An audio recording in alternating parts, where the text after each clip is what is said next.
ಮೂರು ಮಂದಿ ಫ್ರೆಂಡ್ಸ್ ಇರ್ತಾರೆ ರೀ. ಮೂರು ಮಂದಿ ಫ್ರೆಂಡ್ಸ್ ಯಾವ ರೀತಿ ಇರ್ತಾರಂದ್ರೆ, ಶಾಲೆ ಅಂದರೆ ಕಾಲೇಜ್ ಕಲಿಲಿಕ್ಕೆ ಇರ್ತಾರೆ. ಏನೋ ಖರ್ಚು ಮಾಡಿದರೂ ಅಪ್ಪನ ಖರ್ಚು ಮಾಡ್ತಿರ್ತಾರೆ ರೀ. ಅಂದ್ರೆ ಮೂರು ಮಂದಿ ಸಮನಾಗಿ ಖರ್ಚು ಹಾಕ್ತಿರ್ತಾರೆ. 3 ಜನ ಫ್ರೆಂಡ್ಸ್ ಏನು ಮಾಡ್ತಾರಪ್ಪ ಅಂದ್ರೆ ಒಮ್ಮೆ ಪ್ಯಾಟಿಗೆ ಹೋಗ್ತಾರೆ, ತಿರುಗಾಡಲಿಕ್ಕೆ ಪ್ಯಾಟಿಗೆ ಹೋಗ್ತಾರೆ. ಪ್ಯಾಟಿಗೆ ಹೋದಾಗ ಅಲ್ಲಿ ಏನಾಗ್ತದೆ, ಒಂದು ಚೇರನ್ನು ನೋಡ್ತಾರೆ. ಭಾಳ ಸುಂದರವಾಗಿ ಒಂದು ಚೇರ್ ಇರ್ತದೆ. ಅವಾಗ ಅವ್ನ ಫ್ರೆಂಡ್ ಹೇಳ್ತಾನೆ, ನಮ್ಮ ರೂಮ್ನ್ಯಾಗ ಒಂದು ಚೇರ್ ಇಲ್ಲ, ಆ ಚೇರ್ ಭಾಳ ಚಂದದ, ಅದಕ್ಕೆ ಆ ಚೇರ್ ತೊಗೊಂಡು ತಿಳ್ಕೊಂಡು 3 ಮಂದಿ ಮಾತಾಡ್ಕೊಂಡು ಆ ಅಂಗಡಿಗೆ ಹೋಗ್ತಾರೆ ರೀ. ಆ ಅಂಗಡಿಗೆ ಹೋಗಿ ಅಲ್ಲಿ ಅಂಗಡಿ ಒಳಗೆ ಒಬ್ಬ ಹುಡುಗ ಇರ್ತಾನೆ. ಆ ಹುಡುಗನ ಕೇಳ್ತಾರೆ, ಈ ಚೇರ್ ಬೆಲೆ ಎಷ್ಟು ಅಂತ ಕೇಳ್ತಾರೆ ರೀ. ಅಂದಾಗ ಆ ಹುಡುಗ ಹೇಳ್ತಾನೆ ರೀ, ಅಂಗಡಿ ಏನು ಹೇಳ್ತಾನೆ ಅಂದ್ರೆ, ಈ ಚೇರ್ ಬೆಲೆ 30 ರೂಪಾಯಿ ಅಂತ ಹೇಳ್ತಾನೆ ರೀ. ಅವಾಗ 3 ಮಂದಿ ಹೆಂಗಿರ್ತಾರೆ ರೀ, ಏನು ಖರ್ಚು ಮಾಡಿದ್ರು ಅಪ್ಪನ ರೀ. ಅವ್ರು 3 ಮಂದಿ 10 ರೂಪಾಯಿ ಕೂಡಿಸಿ ಟೋಟಲ್ 30 ರೂಪಾಯಿ ಅಂಗಡಿ ಅವ್ನು ಕೊಡ್ತಾರೆ ರೀ. ಕೊಟ್ಟು ಏನು ಮಾಡ್ತಾರೆ, ಆ ಕುರ್ಚಿಯನ್ನು ತೊಗೊಂಡು ತಮ್ಮ ರೂಮಿಗೆ ಬರ್ತಾರೆ ರೀ. ಬಂದಮೇಲೆ ನೆಕ್ಸ್ಟ್ ಏನಾಗ್ತದೆ, ಆ ಅಂಗಡಿ ಮಾಲಕ್ರಿ ಆ ಅಂಗಡಿಗೆ ಬರ್ತಾನೆ ರೀ. ಯಾವುದು ಏನು ಚೇರ್ ಖರೀದಿ ಮಾಡಿರಲ್ಲ ಆ ಅಂಗಡಿ ಮಾಲಕ್ ಬರ್ತಾನೆ. ಬಂದ್ಕಿಂದ ಅಲ್ಲಿ ಅಂಗಡಿಯಲ್ಲಿ ಕೆಲಸ ಮಾಡೋ ಹುಡುಗನ ಕೇಳ್ತಾನೆ, ಅಲ್ಲಿ ಒಂದು ಚೇರ್ ಇತ್ತಲ್ಲ, ಅದು ಚಂದ ಇತ್ತು, ಎಲ್ಲಿ ಹೋತು ಚೇರ ಅಂತ ಆ ಅಂಗಡಿ ಮಾಲಕ್ಕಿದ್ದ ಆ ಹುಡುಗನ ಕೇಳ್ತಾನೆ ರೀ. ಕೇಳಿದಾಗ ಆ ಹುಡುಗ ಹೇಳ್ತಾನೆ ರೀ, ಏನಪ್ಪ ಅಂದ್ರೆ, ಅವ್ರು ನಿಮಗೆ ಪರಿಚಯ ಇದ್ದಾರಲ್ಲ 3 ಜನ ಹುಡುಗರು ಅಲ್ಲಿ ರೂಮ್ ಮಾಡ್ಕೊಂಡಿದಾರಲ್ಲ, ಅವರು ಆ ಚೇರ್ ತೊಗೊಂಡು ಹೋದರು ಅಂತ ಹೇಳ್ತಾನೆ.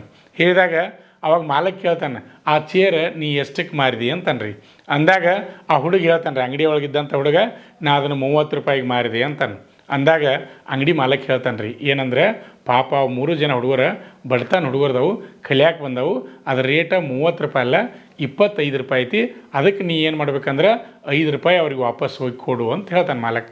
ಹೇಳಿದಾಗ ಆಯ್ತು ಸಾವುಕಾರ ಅಂತೇಳಿ ಆ ಹುಡುಗ ಏನು ಮಾಡ್ತಾನೆ, 5 ರೂಪಾಯಿ ಇಸ್ಕೋತಾನೆ ಮಾಲಕಂತೇಕ. ಇಸ್ಕೊಂಡು ಆ ಹುಡುಗರಿಗೆ 5 ರೂಪಾಯಿ ಕೊಡಕ್ಕೆ ಹೋಗ್ತಾನೆ ರೀ. ಹೋಗೋ ಮುಂದೆ ಏನಾಗ್ತದೆ, ಆ ಹುಡುಗರ ರೂಮ್ ದೂರ ಇರ್ತದೆ ರೀ. ಅದ್ರ ಸಲುವಾಗಿ ಆ ಅಂಗಡಿ ಹುಡುಗಿ ಏನು ಮಾಡ್ತಾನಂದ್ರೆ, ರಿಕ್ಷಾಕ್ಕೆ ಹತ್ತಾನೆ ರೀ. ರಿಕ್ಷಾಕ್ಕೆ ಹತ್ತಿ ರಿಕ್ಷಾದವ್ರಿಗೆ 1 ರೂಪಾಯಿ ಕೊಡ್ತಾನೆ ರೀ. ರಿಕ್ಷಾದವ್ರಿಗೆ 1 ರೂಪಾಯಿ ಕೊಟ್ಟು ಆ ಹುಡುಗರ ರೂಮಿಗೆ ಹೋಗ್ತಾನೆ.